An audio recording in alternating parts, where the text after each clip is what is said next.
Hello students, we are discussing the second chapter, residential status.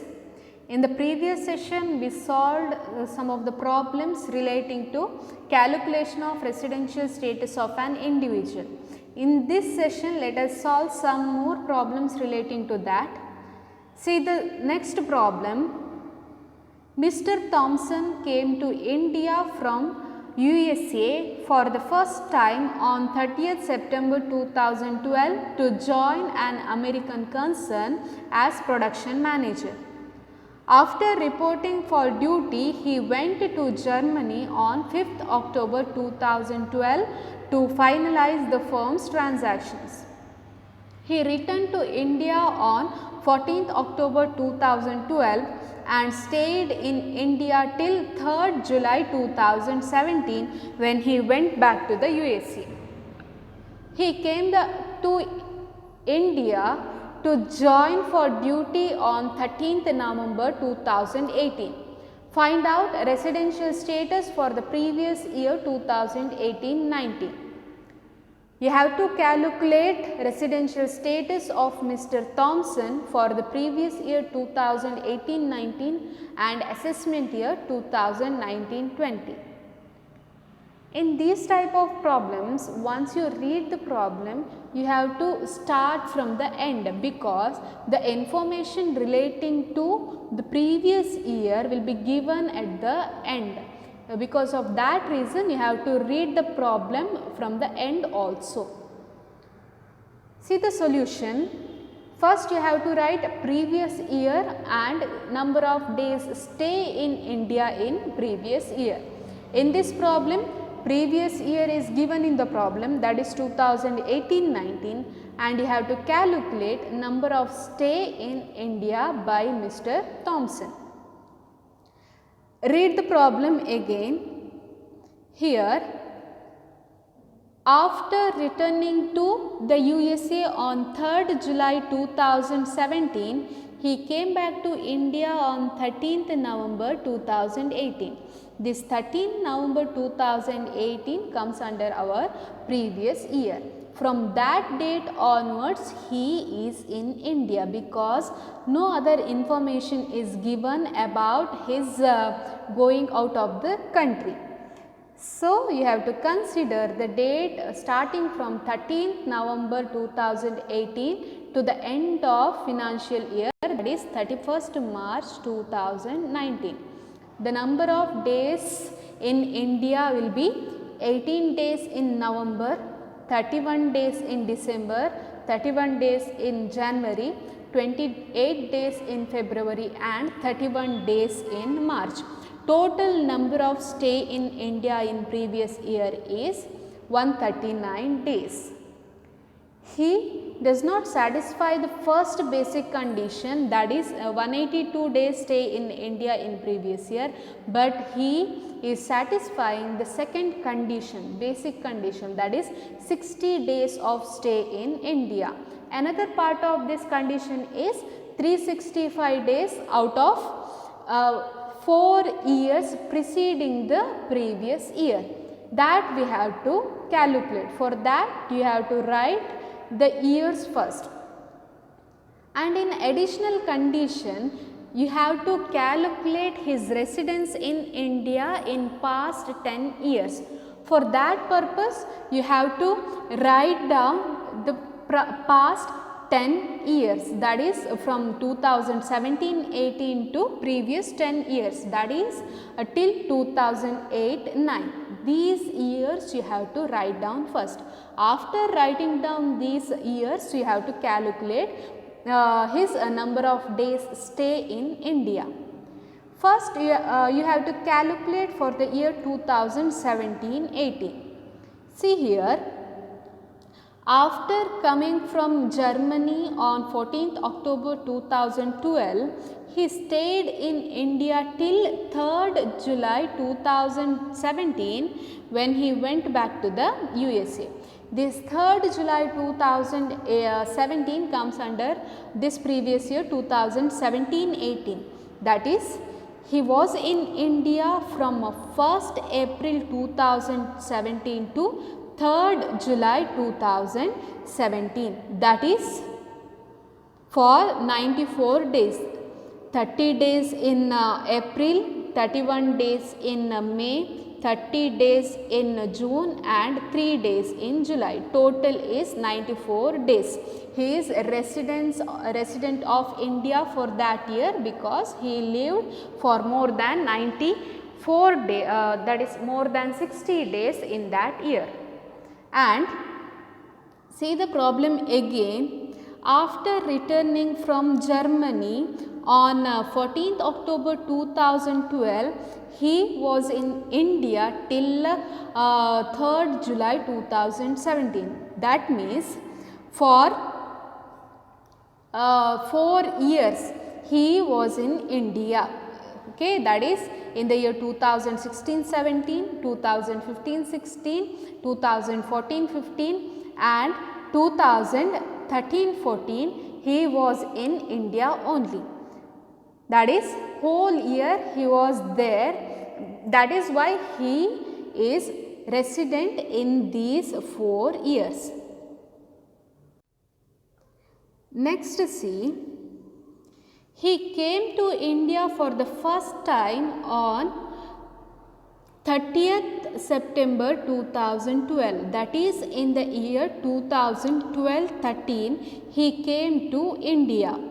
From that date to 5th October he is in India, that is also in the same year, and he returned to India on 14th October 2012, that is also in the same year. So, in the year 2012-13 there are some calculations. They are, see, in the year 2012-13 he came to India on 30th September. So, one day he stayed in India, that is the day of arriving, and in October till 5th October he is in India, and on 5th October he went to Germany and came back on 14th October. So, his total stay in India in October is first 5 days and last 18 days. Next in November 30 days, December, January 31 days each, and in February 28 days, and in March 31 days. Total stay in India in that year is 175 days. In that year he was a non-resident because that is the year of arriving in India. 182 days he must be there to become resident of India. So, that year he stayed in India only for 175 days. He was a non-resident in that year. And in 2012 only he came to India. Because of that reason, in 4 years, that is from 2011-12 to 2008-9, he was non-resident because he was staying in USA in that years.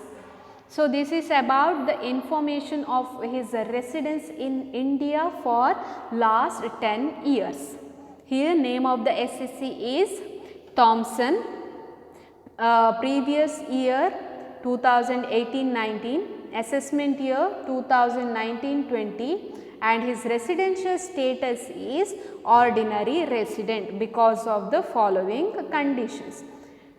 Because he fulfills the following conditions, he is known as ordinary resident of India. What are the conditions here? He fulfilled one basic condition under section 6 subsection 1, that is he is in India for 139 days in previous year, that is more than 60 days, and more than 365 days in previous 4 years preceding the previous year. He fulfills one of the conditions mentioned under section 6 subsection 1. So, he becomes a resident of India, and to become ordinary resident he must fulfill both additional conditions, and he fulfilled that additional conditions also. What are the additional conditions? First one, he was resident in India for more than 2 out of 10 years preceding the previous year.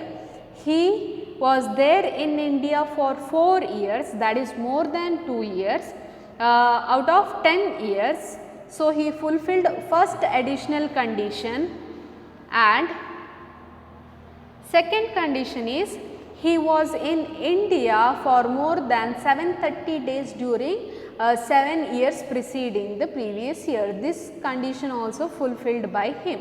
Because of that reason, he is said to be an ordinary resident in India in previous year 2018-19. So, this is about the problem, and this question will come for your final exam, that is in section A. You have to solve this type of problem. Solve this problem once again. Easy problems, you can solve it very easily. Let us solve one more problem. See the problem. Mr. Manohar, an engineer, left for France for employment on 14th August 2019 after serving in an Indian firm for about 12 years. Find out his residential status for the previous year 2018-19. Mr. Manohar left India on 14th August 2019 for employment purpose. That means here exception for the second basic condition applies, that is he must be in India in previous year for 182 days or more. In this problem you cannot consider the second basic condition, that is 60 days stay in India, because for the purpose of employment, if he is leaving India, he must stay in India for 182 days or more in the previous year. And also in this problem, exception to the general rule also applies. What is that exception? That is income of persons leaving India. Here Manohar, an engineer, left for France for employment. He may left India for permanently, or here he left India for a longer period of time. If he leave India for a longer period of time or permanently, that particular previous year will become his assessment year. Before leaving India, he must pay tax for that year till the date of departure. So, here two basic conditions applies, that is exception to the general rule, that is taxation of previous year's income during the same year, and exception to the second basic condition. That means in this problem his previous year will be 2018-19 and his assessment year also 2018-19. See the solution. Previous year 2018-19 and number of days stay in India in previous year, that is from 1st April 2018 to 14th of August 2000. Here it is 14th August 2018, not 2019, because 1st March 2018 to 1st April 2018 to 31st March 2019. So, it is 2018, not 2019. So, here his stay in India starting from 1st April 2018 to 14th August 2018 and not 19. Please make that correction. And here see the number of days stay in India starting from 1st April, that is 30 days in April, 31 days in May, 30 days in June, 31 days in July and 14 days in August. Total his stay in India is 136 days. But here Manohar is leaving for the purpose of employment. Here he must satisfy the first basic condition of 182 days stay in India, but he fails to fulfill that condition. Because of that reason, he will become non-resident of India for the previous year. Name of the SSC, Manohar. Previous year 2018-19, assessment year also 2018-19, because he is leaving India either permanently or for the longer period of time. And residential status, he is a non-resident. See the notes here. Here the assessment year and the previous year of this SSC shall be the same, because he is an Indian citizen leaving the country either permanently or for a longer period of time for employment purpose. The exception to the second basic condition applies in this case, that is, since Mr. Manohar is an Indian citizen and leaves India for employment abroad, he should be in India for 182 days instead of 60 days in the previous year. So, he becomes a non-resident of India. So, this is the problem relating to Mr. Manohar. So, this is his residential status. Let us stop this session here. Once again go through these two problems and make corrections that I told you. Let us meet in the next session with some more problems. Thank you. Let us meet in the next session.